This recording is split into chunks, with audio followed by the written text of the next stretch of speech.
The avoidant never bonded to you, not the way that you bonded to them. You had a deep bond, a deep love, a deep commitment. You were all in. You thought this was your forever person. But suddenly, they're walking away as if it never even mattered, as if the relationship never even mattered, as if you never even mattered. It is soul crushing. And to make it worse, they're out there living their best life. They're out there having fun. They're staying busy. They're taking trips. They're spending time with friends. They seem completely unaffected by the breakup. And it doesn't even make any sense, because how can they walk away and be so unaffected? Well, a lot of it has to do with oxytocin. Oxytocin is the bonding hormone. It feels good, and it goes off in the brain in a relationship. It's how we bond to each other. Human beings are naturally bonding creatures.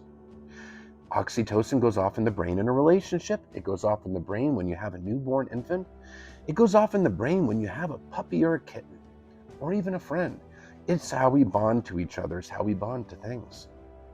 But due to that consistent childhood emotional neglect that an avoidant experienced, especially a dismissive avoidant, they were never really exposed to oxytocin in the same way as a child. They had no emotional support growing up in households where you don't talk about feelings, where their own emotions were shot down, rejected. When they tried to express themselves, it did not go over well.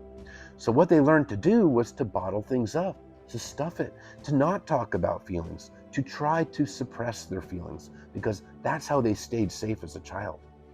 But because of this, they never really learned to oxytocin bond. Plus, as an adult, they have all these walls up, which also prevent oxytocin bonding.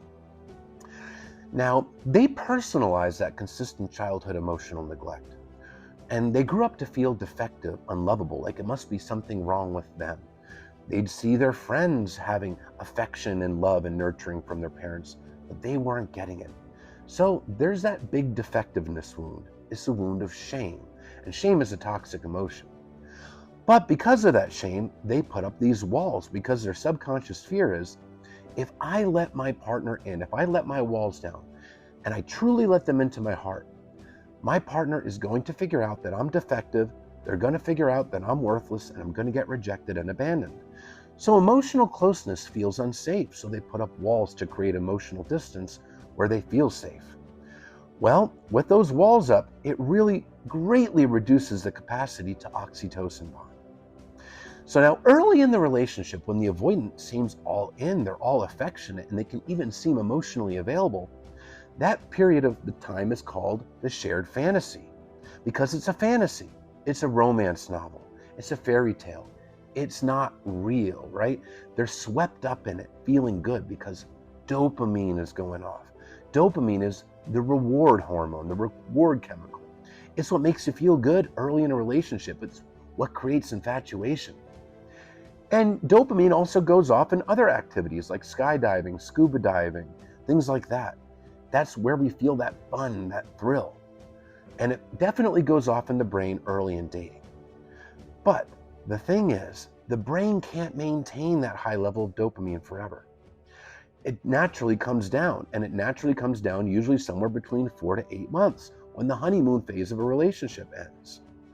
But for emotionally available people, that oxytocin bond, as that dopamine wanes, well, the oxytocin takes over. And of course, relationships take effort, energy, commitment, all that kind of stuff. But oxytocin sure does make it a lot easier, because you're still feeling good. That oxytocin feels great in the brain, and it keeps you going. It keeps you bonded to this person, even when the dopamine is worn off. Oxytocin is a key component of lasting relationships in the commitment phase.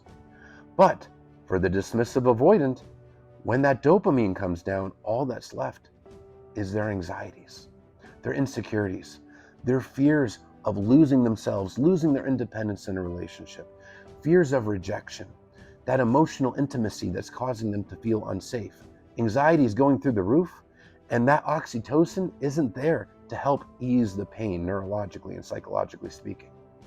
So it becomes incredibly easy to shut down and run away from a relationship, especially when there really is no oxytocin bond.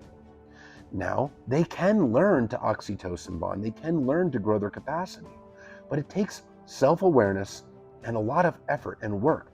Things like therapy, creating new patterns in the brain by repeating new behaviors instead of running away and shutting down, doing things like communicating, engaging, and consistency with this. Because the human mind learns in repetition. The more you repeat anything, the more automatic it becomes. So yes, they can grow their capacity to be emotionally available and oxytocin bond.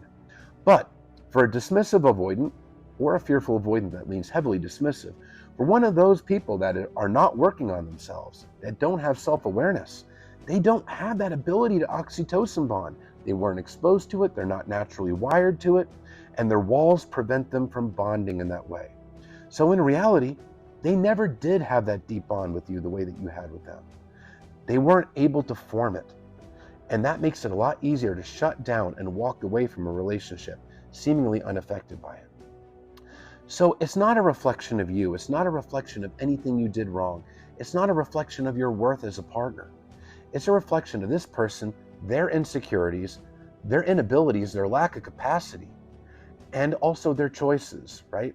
So everybody has a choice. We're all grown adults. They can choose to work on themselves and grow their capacity. But don't blame yourself. If you showed up as a consistent, loving, emotionally available partner and you gave them your all and they walked away, it's not because of you.